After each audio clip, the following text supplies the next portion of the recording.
Bonjour à tous, aujourd'hui je vais vous parler de collapsologie. Ce terme vous dit peut-être quelque chose. En gros, la collapsologie, ça vient de l'anglais collapse qui signifie s'effondrer.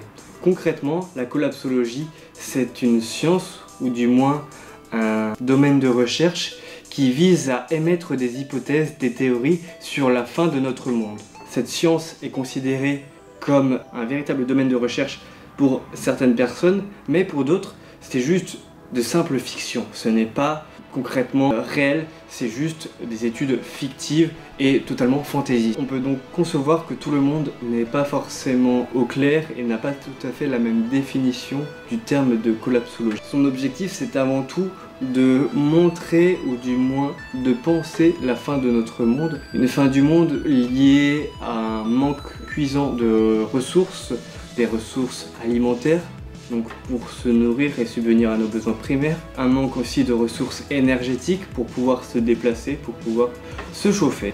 Concrètement, ce serait que notre système viendrait à s'effondrer, à s'écrouler. En effet, ces derniers mois, nous avons pu constater que certains jeunes militaient pour le climat et ressentaient une certaine forme de peur vis-à-vis de leur futur, et notamment une peur liée au dérèglement climatique.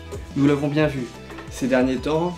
Des phénomènes météorologiques extrêmes se sont vus présents, à savoir notamment des feux en Australie ou encore des feux en Afrique et même au Brésil. Certaines personnes se voient affolées, essayent d'alerter. D'autres, plus raisonnables je dirais, tentent de relativiser et de dédramatiser la chose. Alors, quel parti prendre? Que faut-il penser concrètement aujourd'hui de la collapsologie?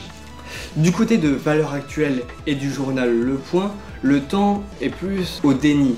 En effet, ces journaux portent une vision plus critique de la collapsologie, à savoir qu'ils nient, quelque sorte, en bloc ces théories et préfèrent relativiser. Après tout, ce sera le progrès qui nous sauvera. Bonne communication ou pas, ces journalistes s'accordent sur le fait que les collapsologues sont rangés dans le même ordre que les climato-sceptiques, à savoir des gens épris par la science, des individus qui souhaitent avant tout faire fi de la science et donc sont aveuglés par une forme d'obscurantisme. Ils sont qualifiés même de pseudo-prophètes. Le problème, c'est qu'en diabolisant les intéressés du sujet, ça ne fait pas avancer le débat, ça l'enterre plutôt.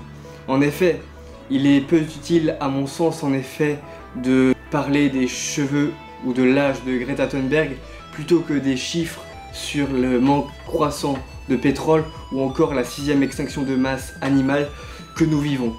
Du côté de Mediapart et de journal Libé, le temps est plus à la relativisation et à la prise de recul.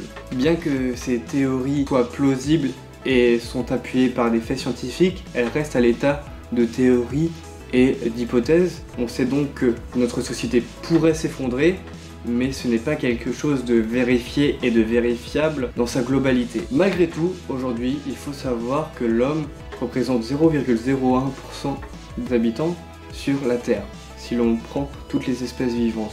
0,01% des êtres vivants, et l'homme est aussi l'être vivant qui tue 85% des autres êtres vivants, je dirais, des animaux dans le monde. Il faut donc nuancer ces propos et essayer d'avoir une meilleure prise de recul sur le sujet.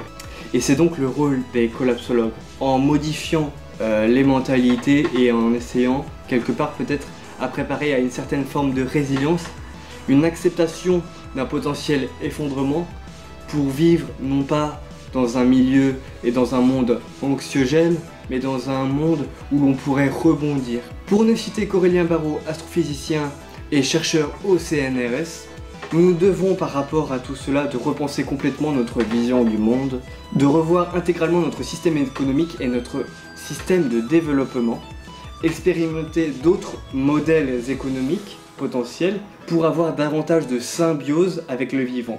C'est une solution non négligeable, parfaitement audacieuse et peut-être réalisable. Alors, c'est avant tout un choix politique que de mettre en place cette philosophie, je dirais. Essayez autre chose. À bon entendeur.